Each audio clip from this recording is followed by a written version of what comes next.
off the ball. Thanks to Screwfix.ie, championing the trade with a dedicated call centre. This is Newsround.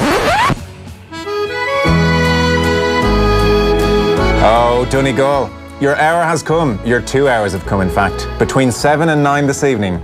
More by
familiar with, you know. It's a running joke for I don't know how long.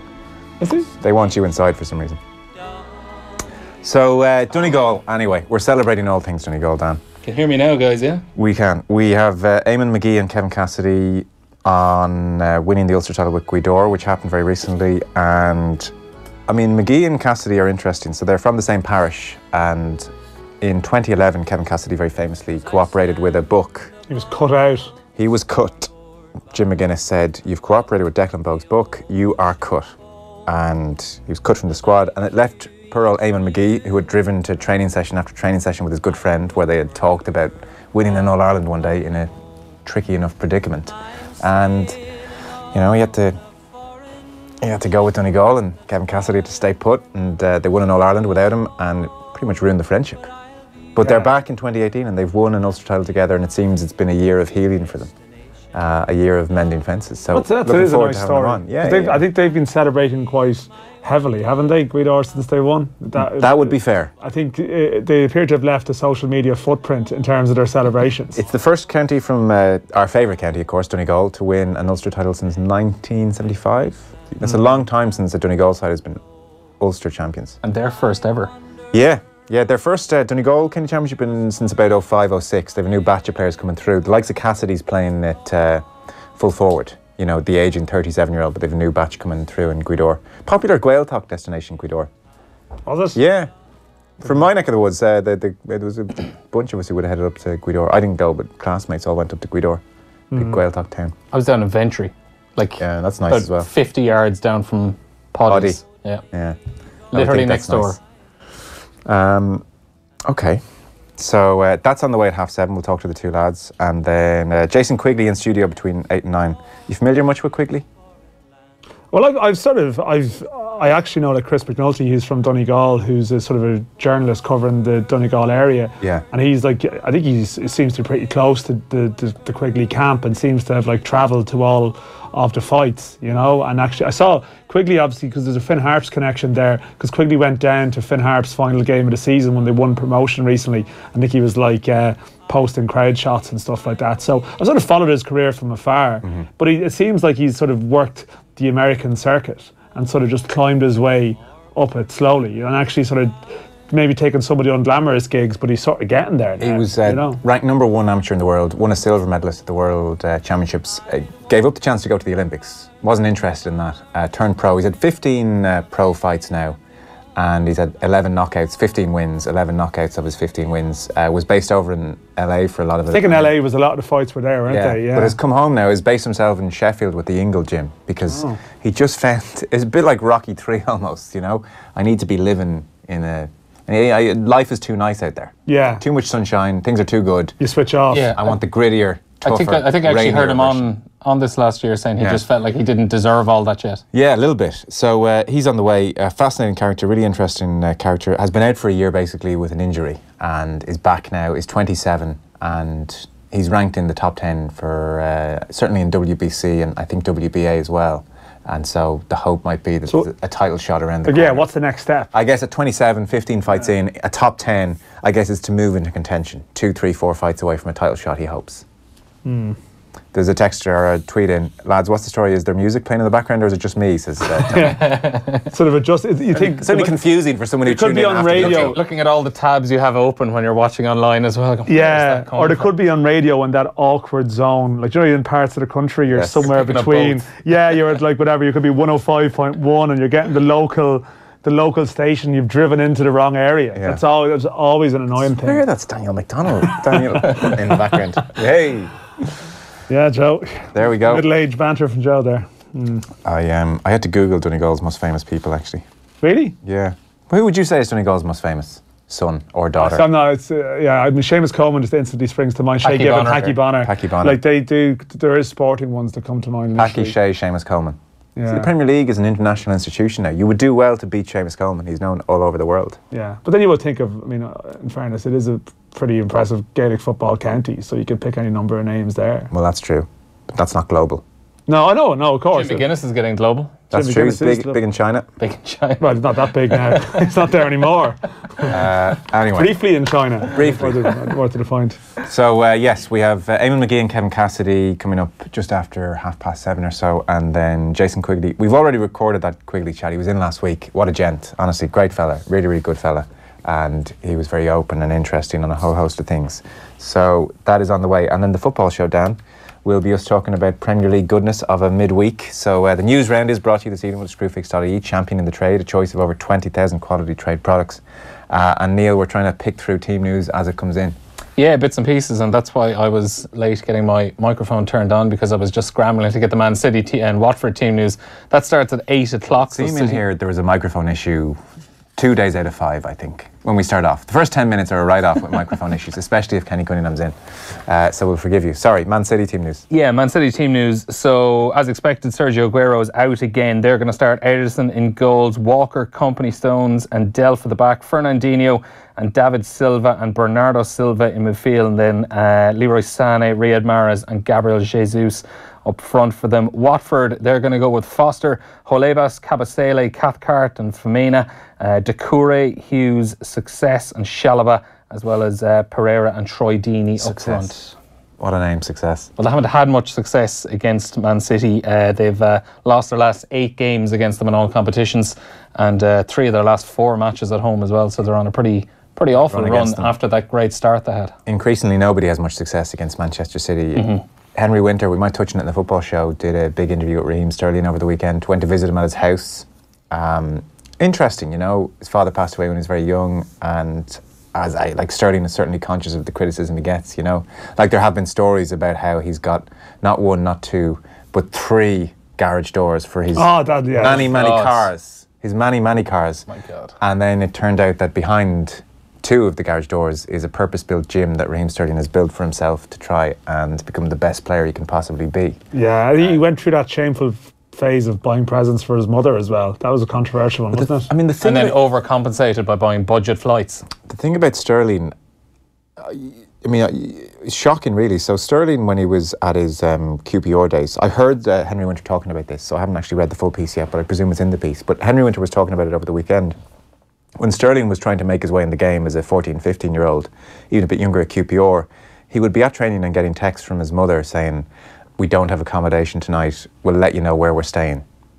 So they didn't have steady roof over their heads for, I don't know how long, but certainly a quotient of his teenage years. So he was going into QPR, seeing all the wealth, I'm sure, in the trappings, trying to make it in the game, and then checking his phone afterwards to see where he was staying that night. Yeah. So, yes, he's bought his mother a house. Yeah, well, like, you know, that's a lot of the players who've come from a slightly difficult background. Sure. In, you know, in that regard, there tends to be a bizarrely sniffy attitude towards them then spending money to some degree. How dare they? There's sort of uncomfortable undertones with the whole thing. You know, he also had the temerity to leave Liverpool at one point, which tends not to be a popular thing because, you know, the old... There's always a very sort of visible and vocal Liverpool presence in the media as well, I think. And that maybe might contribute in some way to maybe a negative perception. And the fact that he went to City, you know, the upstarts, the new money. Yeah, I mean, there's no real romance in the City story, to be fair. But I can see why that might have contributed in some way the to situation, we'll touch on it in the football show. It's in the Telegraph. We can have a read of it in the meantime. So that is on the way. So Watford City, the first of 4 games this evening. That's the 8 o'clock game. Yeah, the other 3 start at 7:45, Joe. Bournemouth, they're going to be hoping to end a 4-game losing streak. They host Huddersfield. They haven't lost 5 matches in a row since March 2013, way back when they were in League One. Huddersfield are without the suspended Steve Mounier. He lost his appeal to the FA after his red card at the weekend against Brighton. But with the rest of the team news now, here's Ian Wilding. Bournemouth make 2 changes to the team that lost to Manchester City at the weekend. Jefferson Lerma and David Brooks come in. Mings and Sermon drop to the bench while Dan Gosling's injured. Huddersfield make 1 enforced change to their lineup. Steve Mounier starts the first of a 3-match ban, while Depotre comes in for him. From the Vitality Stadium, it's Bournemouth at home to Huddersfield. Also tonight, you've Brighton against Crystal Palace at the Amex Stadium, both on the back of wins at the weekend. The sides met 3 times last season. Palace took 4 points from 6 in the league, but they lost 2-1 at the Amex Stadium when the teams met in the FA Cup 3rd round. Alan Lewis has the team news from there. 2 changes for Brighton from the team which beat Huddersfield at the weekend. Bruno, who picked up a knock-in-out victory, is out and replaced at fullback by Montoya. And top scorer Glenn Murray starts. He's in for Adone, despite the Romanian scoring on Saturday. Palace are unchanged from the win over Burnley at the weekend. It means Wilfried Zaha will play up front. He scored 5 goals in his last 8 games against Brighton. From the Amex, it's Brighton against Crystal Palace. There's a text in, lads, any word on the Gibraltar game? I saw there's 2,300 people allowed into the stadium. How many Irish tickets are going? Says Fred. Yeah, well, this is going to be a story, I think, you know, to follow, because it's March 23rd. It's Mick McCarthy's first game back, and previously we played Gibraltar 3 years ago, and the game was moved to Faro in Portugal. But the chat was at the draw on Sunday that Gibraltar were adamant the game was going to be played there, and pretty much as of today, they've told the FAI that's where the game is going to be. And UEFA, I still think, will have to green light it. But so 2,300 capacity stadium. Plastic pitch and all of that as well, but you do the sums on it, and really it's going to be between 250 300 tickets for travelling Irish fans, and some of that would be like sponsors, VIPs, official travel companies, VVVIPs. It's going to be and what is the definition of that? And we'll probably have a few I recall a game in Andorra a couple of years back where I think the capacity was 850 and I mean you sort of fans in the press box and stuff like that, you know, that type of thing going on. So just because there's going to be so much interest in that game, it's going to be a challenge for the FAI. Why interest? Because it's a nice part of the world. It's the first match for McCarthy, you know, and there is a portion of Irish fans who you go to every game, you see them, like they start the year and they book their trips and they go to these Ireland games, and the FAI faced issues. Go back to Scotland a couple of years back. I know this isn't an amazing quality of game in the sense that Ireland should win quite comfortably still,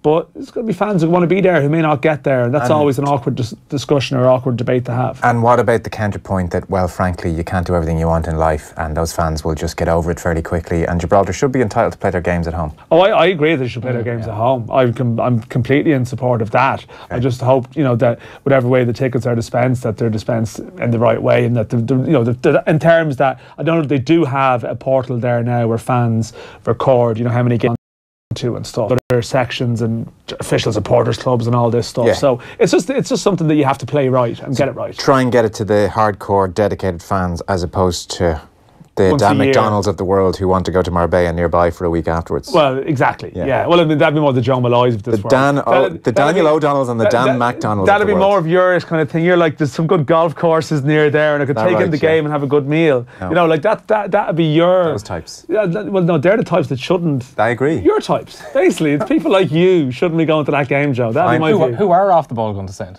Has Nathan put his hand up yet? Oh, I would think that one. Yeah, I'd say there'd be a few volunteers for that one. I might throw my hat in the ring. Yeah, just to bug you. You're welcome in the press box. Thanks, just very not much. Taking a fan seat. Okay, no, that's a great agree. Yeah. Okay. So where are we in terms of games then this evening? Just one other one to get through. West Ham against Cardiff at the London Stadium. So Cardiff yet to win away from home this season. Just 1 point in those 6 games on the road so far. The team news as follows. West Ham, Declan Rice starts for them. They go with Fabianski in goals. Rice is part of the defence with Masuaku, Diop and Albona Antonio. Noble, Snodgrass, Anderson, Arnautovic and Hernandez complete the team, while Cardiff, who got a win there on Friday night against... Wolves, my God, yeah. How could you forget? For me. Junior Hoylett was a hell of a goal, wasn't it? It was, yeah. He starts again tonight. So they've Etheridge, Bennett, Morrison, Mangan, Sol Bamba, Rawls, Harry Arter plays, Camarasa, Gunnarsson, Hoylett and Patterson complete the lineup. So Jose Mourinho then? Yeah, MUTV are the latest to feel the wrath of Jose after he refused to give them an update on his squad ahead of tomorrow's Premier League meeting with Arsenal. United are going to be without a number of players for the match. Ashley Young is suspended. Victor Lindelof, Chris Smalling and Eric Bailly all missed Saturday's 2-2 draw with Southampton through injury, while Luke Shaw, Phil Jones and Romelu Lukaku all picked up knocks during the match. But while speaking to MUTV, Mourinho refused to go into more detail when he was asked about those injuries, saying it would be giving Arsenal a competitive advantage. He said, "I don't want to update you. I would like Arsenal TV to make the same questions, but they don't. They hide everything from the inside, so why should I answer to you?" He's also denied quotes attributed to him where he apparently said United would need a miracle to get into the top 4 by the end of the season. The quotes came from an interview the Portuguese manager gave to a Brazilian TV station. However, Mourinho is adamant that his team can finish in the Champions League spots. I don't know if I say or if I didn't, but if I use that word, is not what I feel at all. I think we have like 8 or 9 points from the 4th, something like that, 9, 8, 10, something like that. I don't think we need a miracle at all. I think we need a good run of results. I think we don't need to waste points where we shouldn't waste. We need some players to perform better than they are. We need as a team to perform better than we are. But far from a miracle, not at all. That's actually fair enough, that part. If I did say it, I didn't mean it that way. I can live with that. That's not as outrageous and crazy as his previous stuff has been. I mean, you can criticise Mourinho over everything. I kind of think that's fair enough. Yeah, well, see, it's actually interesting to hear the audio because denying he didn't say something that makes it sound like this thing was completely fabricated, which actually he's not really saying that it was fabricated. He may have said that. If I said it, I don't quite mean that. Yeah, well, I mean, I think we all know that he says things he doesn't mean on a regular basis. If not, I mean, you'd spend your whole life poring over his previous comments. I would presume the interviewers at MUTV just can't wait for him to go. Oh, it's just so difficult. Any update on the game tomorrow? It's the vaguest question, and he's like on a straw. I mean, if you work for the official club station, if that's your brief, there's certain things you expect. Team news would be one of the things you might expect. I would have thought so, yeah. But it's good to have MUTV back in the news because they haven't been in the news since Roy Keane, really. To be honest, what have MUTV done for the previous 12? Like, basically, the only thing that MUTV is notable for is things that haven't been broadcast on it. Yeah. The best post-match they ever had of all time, which was trashed, and the team news for tomorrow. It's quite amazing that the Roy Keane MUT video never surfaced. They really must have got rid of a double sharp. Like Ferguson must have Ferguson stood was there. as it was burned. If Moisey was in charge at the time, that would have been out. It would have been out by the following morning. But Fergie, like, you reckon he would have got it done efficiently? Yes. It was done. He would have overseen it himself. Yeah, I would have thought so. But it's a pity though, isn't it? It'd be great to have seen it.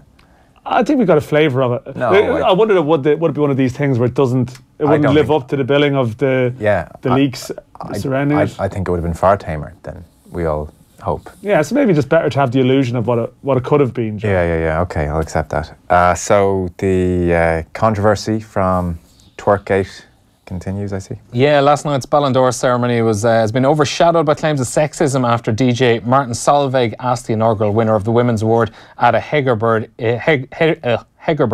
if she knew how to twerk. The Norwegian Football Association say they're pleased to see the criticism of his comments, adding that the focus should be on her football achievements and that the male winner Luka Modric wouldn't have been asked to do the same. Solveig later apologised in a post on Twitter saying, "I'm a little bit amazed as to what I am reading on the internet. I, of course, didn't want to offend anyone. This comes from a distortion of my English level and my English culture level, which is obviously not enough because I didn't mean to offend anyone and didn't know this could be seen as such an offence." Hegerberg says she won't be letting it ruin her night though. He came to me after and he was really sad that it went that way. I didn't think about it in that moment. I didn't consider it as a sexual harassment or anything. I was just happy to get a dance and celebrate winning the Ballon D'Oh, to be honest. Okay, that is our news round done for this evening. I should remind you, this Friday, December 7th, we're going to be live from the home of Dolphin Rugby Club, Musgrave Park, for the latest Off the Ball Roadshow in association with Heineken Rugby Club, previewing Munster against Cast in the company of Mick Galway, Gary Halpin and Johnny Murphy, and some legends from Munster Rugby. The show is completely sold out.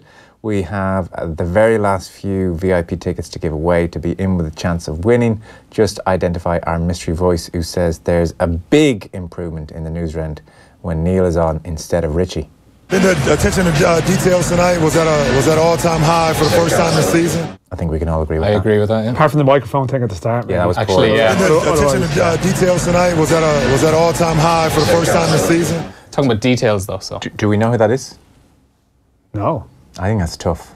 That's tough, isn't it? Okay, one more time. The attention to details tonight was at all-time high for the first time this season. Text your name and answer 53106. If nobody's getting that right, we'll give a clue later on for 30 cents. We'll give you a shout out after the show if you get it right. That's the latest Off the Ball Roadshow in association with Heineken Rugby Club. So, short break, and then we're back with the Gweedore pair of Eamon McGee and Kevin Cassidy, Ulster football champions. Off the Ball on News Talk. Thanks to Screwfix.ie, championing the trade with a choice of over 20